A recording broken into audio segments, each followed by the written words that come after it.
दोस्तों, supreme court ने चुनाव आयोग को झटका दे दिया।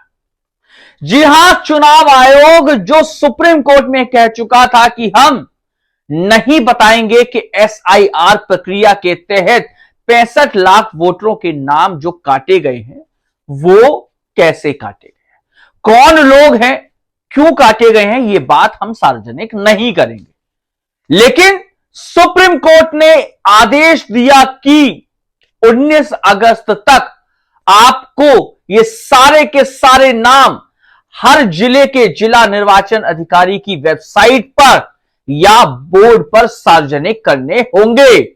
जी हां, और सख्त लहजे में कहा कि डिजिटल फॉर्मेट में ये सार्वजनिक करने होंगे।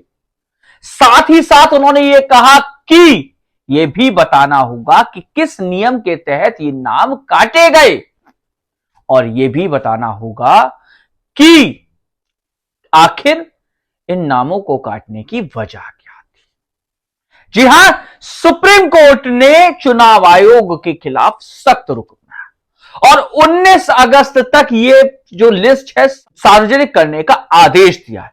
साथ ही साथ यह भी निर्देशित किया है कि 22 अगस्त तक, जी हां, 22 अगस्त तक ये आदेश की कंप्लायंस हो गई, यानी कि जो आदेश आपको दिया जा रहा है कि वोटर लिस्ट में से जो आपने 65 लाख लोगों के नाम काटे हैं बिहार में एसआईआर प्रक्रिया के तहत, वो सारे के सारे नाम सार्वजनिक हो जाने चाहिए। इसका हलफनामा भी कि जो सारे नाम सार्वजनिक कर दिए गए हैं, इसकी रिपोर्ट भी 22 अगस्त तक सुप्रीम कोर्ट को, चुनाव आयोग को देनी होगी।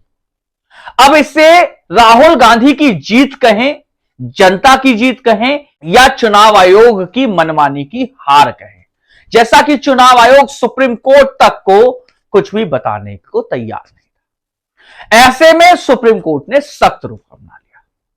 समझने वाली चीज यह है, वोटिंग लिस्ट में कई लोग ऐसे थे जिनको मृत घोषित करके नाम काट दिए। उन मृत घोषित लोगों को सुप्रीम कोर्ट में राहुल गांधी और इंडिया अलायंस के लोगों ने प्रस्तुत कर दिया, जिसके बाद सुप्रीम कोर्ट को यह सोचने पर मजबूर हो गया कि आखिर अभी तो कुछ ही लोग हैं जो सामने आए हैं, ऐसे तो ना जाने कितने लोग होंगे जिनके नाम काट दिए होंगे और वो जिंदा हैं।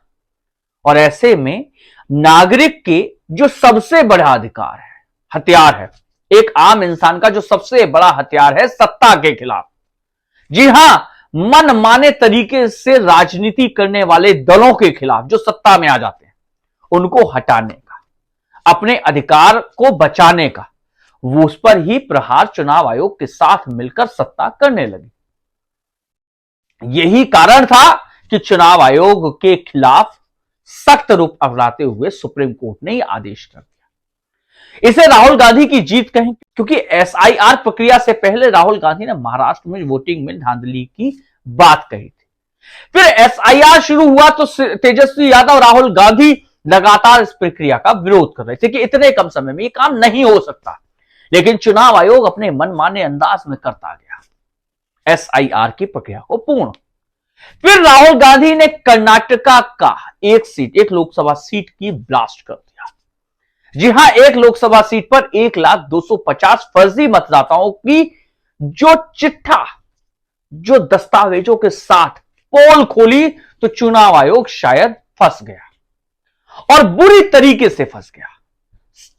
भारतीय जनता पार्टी में भी बौखलाहट आ गई और बौखलाहट इस कदर आ गई कि भारतीय जनता पार्टी के सांसद अनुराग ठाकुर ने राहुल गांधी के अंदाज में एक प्रेस कॉन्फ्रेंस कर दी और उस प्रेस कॉन्फ्रेंस में, जैसे कि राहुल गांधी की पूरी कांग्रेस टीम ने 6 महीने लगाकर कर्नाटका की महज एक सीट का डेटा निकाल पाए, तो अनुराग ठाकुर महज 2 दिन के अंदर 6 लोकसभा सीट का डेटा निकाल रहे। और वो लोकसभा सीट जहां से कांग्रेस की प्रियंका गांधी, राहुल गांधी, इंडिया अलायंस के या समाजवादी पार्टी के अखिलेश यादव जैसे कई दिग्गज नेता जीते थे, उन्हीं सीटों का दावा अनुराग ठाकुर ने किया और कहा कि भाई यहां भी फर्जी वोटर है। तो राहुल गांधी और कांग्रेस ने उनकी इस बात का समर्थन किया। वो यही बात तो हम कह रहे हैं, और यही कारण हुआ कि जो प्रहार वो कांग्रेस पे करना चाहते थे वो गलती से चुनाव आयोग और बीजेपी पे ही कर गए। और यही कारण है कि सुप्रीम कोर्ट ने सख्त रुख अपना लिया, और सख्त रुख अपनाते हुए डिजिटल फॉर्मेट में 19 अगस्त तक पूरी की पूरी वोटिंग लिस्ट को सार्वजनिक करने के निर्देश दिए। और उनके इस आदेश का अनुपालन हुआ या नहीं हुआ, यह रिपोर्ट भी 22 अगस्त तक सुप्रीम कोर्ट में चुनाव आयोग को सबमिट करनी होगी। बात बस यही नहीं रुकी, बात आगे भी बढ़ी।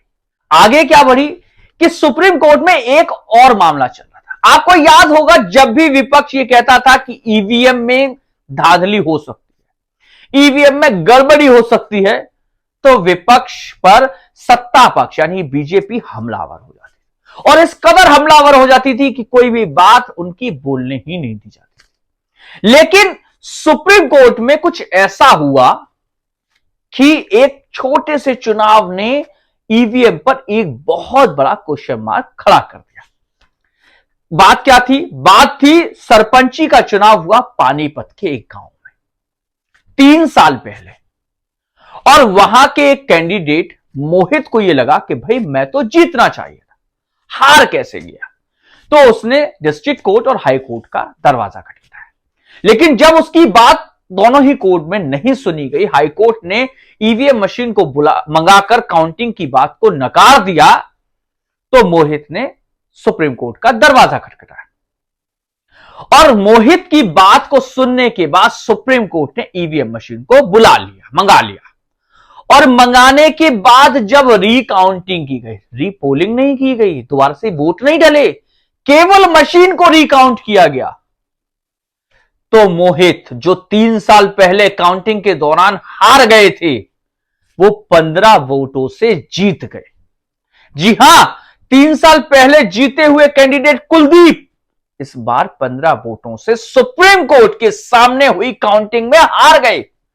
तो एक सवालिया निशान खड़ा होता है कि क्या ईवीएम में काउंटिंग के दौरान भी धांधली की जा सकती है, या काउंटिंग में भी छेड़छाड़ की जा सकती है? क्योंकि ये तो छोटा सा चुनाव था, महज सरपंची का। बहुत कम लोग हैं जो हारने के बाद सुप्रीम कोर्ट तक का दरवाजा खटखटाते हैं या रिकाउंटिंग के लिए इतनी बड़ी लड़ाई लड़ते हैं। लेकिन मोहित ने ये लड़ाई लड़ी और इससे सार्वजनिक हुआ कि ईवीएम में भी धांधली की जा सकती है। तो ईवीएम पर एक बार फिर से सवाल खड़ा हो गया। साथ ही साथ एसआईआर प्रक्रिया में किस तरीके से धांधली हो रही है, किस तरीके से जो लोग हैं उनके नाम काटे जा रहे हैं, या 1 वोट 1 वोटर वाली बात जो राहुल गांधी कह रहे हैं कि एक वोटर का एक ही वोट होना चाहिए, एक वोट डालने का अधिकार होना चाहिए, यह भी सार्वजनिक होती नजर आ रही है। कैसे होती नजर आ रही है कि एलजेपी पार्टी की सांसद वाणी देवी की 2-2 वोटर का आईडी कार्ड है, दोनों के एपिक नंबर अलग है, और खाली उन्हीं का नहीं है, उनके पति के भी 2-2 वोटर आईडी कार्ड है, और उनके भी दोनों के एपिक नंबर अलग है। एसआईआर प्रक्रिया में जिस तरीके से चुनाव आयोग ने कहा था कि भाई हम क्या जो लोग बाहर के हैं, फॉरेनर्स हैं, उनके नाम भी जुड़े रहने दें, क्या हम मृतक लोगों के नाम नहीं काटे, और ऐसे करते करते 65 लाख लोगों के नाम काट दिए। और नाम काटने के बाद जिन लोगों को मृत बताकर वोटिंग लिस्ट से उनका नाम काट दिया गया, वो लोग सुप्रीम कोर्ट पहुंच गए। जी हां, सुप्रीम कोर्ट पहुंच गए और सुप्रीम कोर्ट से कहा कि सर हम तो जिंदा हैं, हमारे अस्तित्व को ही एसआईआर प्रक्रिया के तहत चुनाव आयोग ने खत्म कर दिया, हमारे वोटिंग लिस्ट से नाम काट दिए, हमें आगे अपने आप को जीवित सिद्ध करने में भी दिक्कत होगी। और यही कारण है कि सुप्रीम कोर्ट ने सख्त रुख अपना लिया। सुप्रीम कोर्ट ने चुनाव आयोग को चेतावनी दी और कहा कि भाई 19 अगस्त तक हर सूरत हाल आप डिजिटल फॉर्मेट में वोटिंग लिस्ट सार्वजनिक करेंगे, और 22 अगस्त तक ये बताएंगे कि आपने ये जो आदेश हमने दिया इसका अनुपालन किया या नहीं किया। बहरहाल अब देखना यह होगा कि क्या सुप्रीम कोर्ट के इस आदेश के बाद चुनाव आयोग उनकी बात मानता है या नहीं मानता। या अपने अड़ियल रवैये पे लगा रहता है। बहरहाल, यदि आपने मेरे इस चैनल को लाइक नहीं किया तो लाइक कर दीजिए, सब्सक्राइब कर दीजिए, जिससे कि मैं गौरव यादव बेबाक अंदाज में आप तक की खबरें पहुंचाता रहूं। नमस्कार।